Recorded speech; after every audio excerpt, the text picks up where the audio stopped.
Ya, Assalamualaikum warahmatullahi wabarakatuh. Semangat siang, salam literasi. Pada kesempatan yang berbahagia ini, saya Ihsan Salehudin ingin mencoba membedah sebuah permasalahan kepada teman-teman, ya, khususnya bagi mereka-mereka yang mempunyai hobi sebagai public speaker ataupun punya hobi menyalurkan sebagai penulis gitu ya. Nah, dalam hal ini saya mencoba membedahnya langsung di studio alam. Ya, langsung di studio alam di Inspiring Farmhouse ya. Jadi ini lokasinya adalah di Inspiring Farmhouse. Oke ya, kalau dilihat di layar di depan teman-teman ya, ini ada lokasinya di Inspiring Farmhouse ya. Ya, jadi ini lokasinya di Inspiring Farmhouse, lokasi yang sangat asri ya. Sangat asri, bagus untuk menyegarkan diri kita, untuk mencari sebuah gagasan ide menulis ya. Jadi ini lokasinya adalah di Inspiring Farmhouse ya. Ini insya Allah sedang ditata ya, sedang ditata untuk nantinya menjadi tempat tinggal dan juga tempat untuk kita belajar ya. Belajar untuk hal yang kaitannya dengan keliterasian, belajar untuk hal yang kaitannya dengan bercocok tanam skala pekarangan rumah ya, dan lain-lain ya. Dan juga saya sedang belajar ini ya, belajar bercocok tanam skala urban farming, ini namanya kangkung sama sawi ya. Oke, di sini juga ada tanaman-tanaman yang lainnya seperti pohon pisang, singkong ya. Dan juga ini ada ibu negara yang lagi mau sholat ya. Oke ya. Jadi itu saya IG live dari Inspiring Farmhouse. Ya, saya akan coba kembalikan lagi layarnya.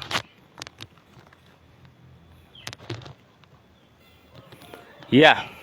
Jadi pada kesempatan yang berbahagia ini saya akan coba bedah sebuah permasalahan seperti yang disampaikan oleh saya, yakni tentang bagaimana sih kita menemukan ide untuk menulis buku. Jadi ini sebagai preview ya dari kegiatan yang nantinya Bengkel Menulis yang insya Allah akan diadakan tanggal 12 Maret 2022 di Bandung Creative Hub ya. Mudah-mudahan udah normal kembali gitu ya. Covid Omicron sudah melanda, jadi kita bisa bersua di Bandung Creative Hub walaupun jumlah peserta maksimal 15 orang. Ya, jadi nanti banyak membedahnya saya nanti di sana di Bandung Creative Hub, bagaimana sih kiat menulis buku. Ya, nah sekarang ini sebagai gambaran awal buat teman-teman yang sudah memfollow saya, yakni bagaimana sih menemukan ide untuk menulis buku. Nah, ada beberapa hal yang bisa kita coba bedah untuk bagaimana sih untuk kita menemukan ide untuk menulis buku. Yang pertama, kita untuk mencari ide menulis buku bisa berdasarkan sisi akademik kita itu latar belakangnya apa. Nah, seperti yang mengikuti kegiatan saya seperti Agim ya, Agim ya.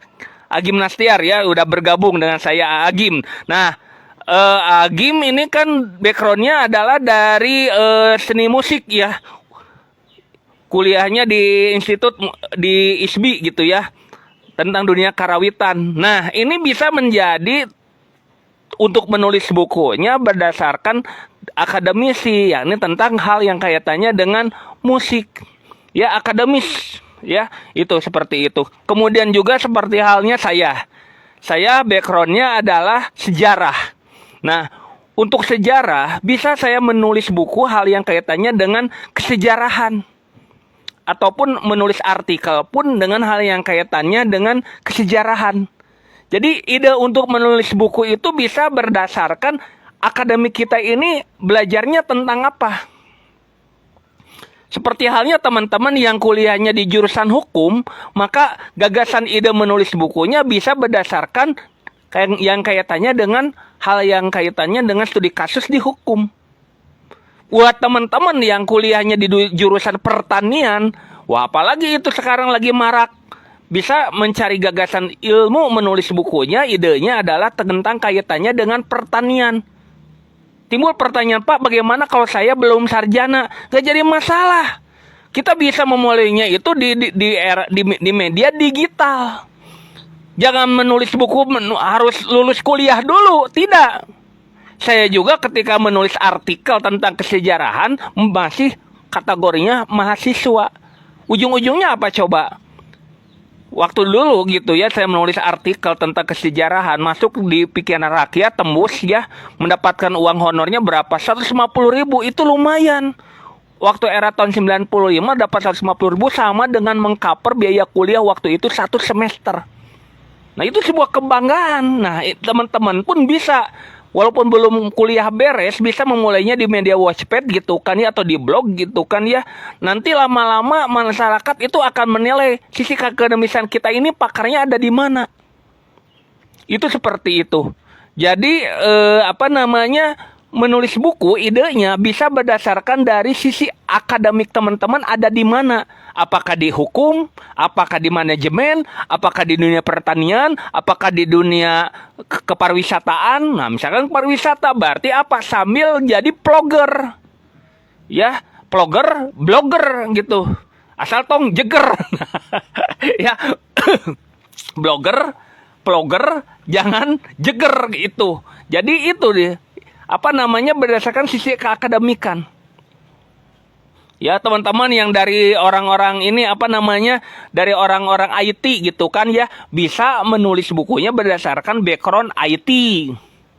Ya misalkan membuat coding gitu ya, bagaimana sih aplikasi coding untuk membuat game. Nah ini bisa dibedah.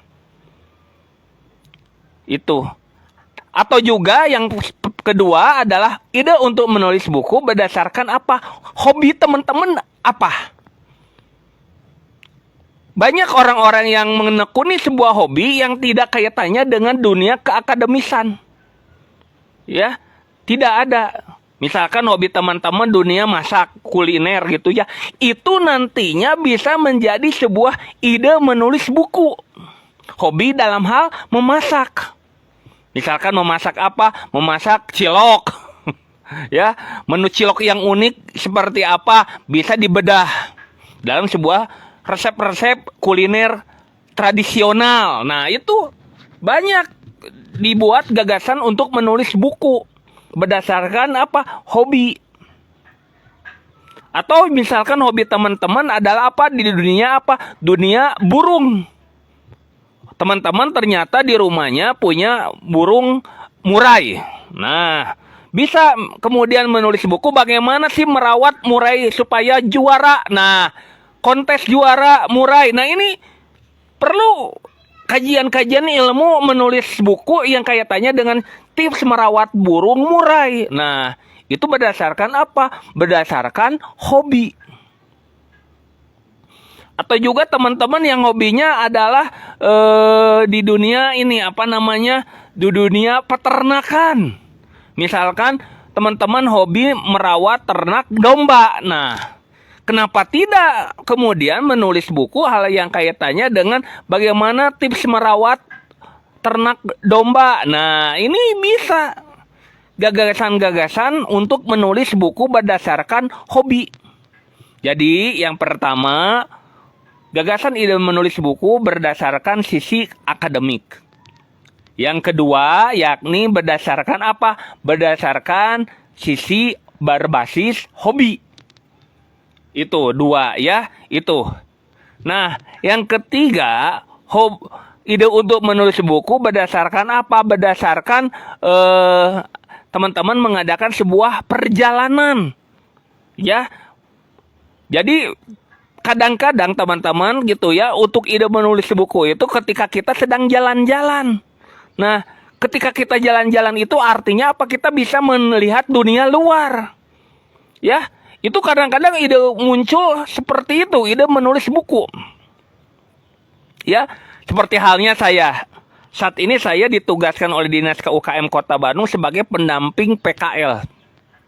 Saya rutin ke PKL Cicadas mengadakan semacam coaching bisnis gitu ya ke sana. Nah, dari sana lah kemudian saya punya ide gagasan untuk menulis buku baru saya berdasarkan apa? Berdasarkan perjalanan saya menemui para pedagang kaki lima di Cicadas. Maka muncul buku baru saya yang siap-siap untuk pre-order, yakni apa? Cara ngegas bisnis di era internet marketing. Nah ini kajian saya, kajian di lapangan ketika saya menjadi pendamping pedagang kaki lima atau pendamping PKL. Jadi ilmu itu, buku gagasan ide menulis buku itu berawal dari apa? Ketika tugas saya sebagai pendamping PKL. Jadi jelas ya. Jelas, jadi ada 3, saya cukup 3 aja dulu gitu ya, nanti yang selebihnya di dalam bengkel menulis. Jadi ada 3 untuk 3 cara untuk menemukan ide menulis buku. Yang pertama berdasarkan sisi akademik. Teman-teman kajian ilmunya, kuliahnya di bidang apa? Itu bisa menjadi gagasan ide menulis buku. Yang kedua adalah berdasarkan hobi. Apa hobi teman-teman? Nanti dari hobi itu bisa menulis sebuah buku. Artinya apa? Hobi teman-teman, hobi yang dibayar. Asik kan? Kata Pak Gubernur aja Jawa Barat, Pak Ridwan Kamil. Kerja yang asik itu adalah kerja yang hobi dibayar. Itu ya. Jadi yang kedua. Yang ketiga, ide menulis buku berdasarkan perjalanan kita di luar ya. Bisa dalam hal kita kerja di lapangan, bisa kita sedang berwisata ke gunung gitu kan ya, kita sedang traveling, maka ide gagasan menulis buku selalu ada. Maka jadilah orang yang open minded, yakni orang yang terbuka pikirannya, orang yang terbuka hatinya akan ide-ide gagasan, sehingga akhirnya dari sana muncul sebuah ide gagasan menulis buku. Jangan menunggu kita lulus kuliah dulu. Sudah terlambat. Sekarang sudah eranya era kompetisi. Buat teman-teman yang hari ini masih kuliah, nanti menunda menulis bukunya, nanti aja udah kuliah beres. Jangan, kalau kenapa tidak bisa sekarang, maka lakukanlah sekarang. Banyak media-media, banyak platform-platform kita untuk menulis buku. Ya, menulis sebab gitu ya. Kemudian kita coba nantinya diterbitkan di penerbit mayor sebagai membangun personal branding kita. Seperti halnya buku saya diterbitkan oleh Himizan, ini membangun personal branding. Maka kesananya saya mencoba menulis dan menerbitkan sendiri. Muncul penerbitan baru, yakni apa? Usaha di dunia penerbitan, inspiring publishing. Nah ini kan sebuah ide gagasan unit usaha baru saya, inspiring publishing, yang menerbitkan buku karya saya sendiri. Nah itu ya, jadi tidak ada yang sulit ketika kita mau menulis buku, asal ada kemauan. Maka benar apa yang disampaikan oleh almarhum Pak Kunto Wijoyo. Tips menulis itu ada 3, yakni apa? Menulis, dan menulis. Jadi itu. Bahkan tokoh penulis Indonesia yang bernama Pramudia Anantatur mengatakan, tulislah apa yang menjadi ada dalam benak pikiranmu. Jangan menunggu bagus dulu, lakukanlah. Maka nantinya itu menjadi sebuah catatan sejarah kita. Bahkan satu lagi penulis senior Indonesia yang bernama Mbak Helvi Tiana Rosi mengatakan, ketika kita menulis buku, maka sama dengan kita memperpanjang usia kita. Usia apa? Usia amal soleh. Ya, jadi kata Ustadz Amiruddin, usia itu ada 2 kategori, usia biologis dan usia amal soleh kita. Kalau usia biologis sudah ada takarannya, kita sampai usia berapa? 55, 60, 70 itu. Tapi kalau usia amal soleh itu melebihi batas usia kita. Seperti buku karya Imam Al-Ghazali, Ihya Ulumuddin ya, itu usia amal soleh Imam Al-Ghazali udah ribuan tahun sampai sekarang. Kemudian Muqaddimah karangan Ibnu Khaldun, itu bukunya udah melebihi usia amal soleh Ibnu Khaldun. Kemudian Kiai Haji Buya Hamka menulis buku tentang tafsir Al-Azhar gitu kan ya, usia biologis dia udah selesai, tapi usia amal soleh itu masih panjang. Maka dari itulah kita jadilah seorang penulis yang mudah-mudahan dari menulis buku ini, usia amal soleh kita itu panjang. Dan artinya apa? Usia kita berkah dan manfaat. Mungkin itu sebagai preview dari acara nanti Bengkel Menulis ya, yang insya Allah akan dilaksanakan tanggal 12 Maret 2022. Buat teman-teman yang ingin join, mangga masih bisa, slot hanya untuk 15 orang saja. Ya, jadi insya Allah di bulan Maret ini saya punya agenda-agenda. Yang pertama tanggal 5 Maret 2022 saya ada agenda Bintek tentang nomor induk berusaha NIB. Itu diadakan di Gedung Serbaguna RW 11 Kelurahan Samoja, Kecamatan Watununggal ya. Buat teman-teman UMKM bisa join di acara itu. Selengkapnya ada di player di Instagram saya dan juga grup Instagram saya seperti Kelas Bisnis ITC, Writing Host, dan Jago Public Speaking. Itu ada infonya. Dan juga yang tanggal 12 Maret 2022 di Bandung Creative Hub itu ada Bengkel Menulis, kiat menulis buku. Oke, mungkin itu dari saya untuk Instagram Live di hari Sabtu ini. Mudah-mudahan bermanfaat buat teman-teman. Terima kasih yang udah join di kesempatan yang berbahagia ini. Untuk yang belum join bisa melihat rekamannya di IG Live. Oke, dari saya mungkin demikian, langsung dari Studio Alam Inspiring Palm House gitu ya, dari Inspiring Palm House ya. Sukses buat teman-teman. Jangan lupa tetap jaga prokes. Mudah-mudahan kita sehat semua di masa pandemi ini. Wassalamualaikum warahmatullahi wabarakatuh.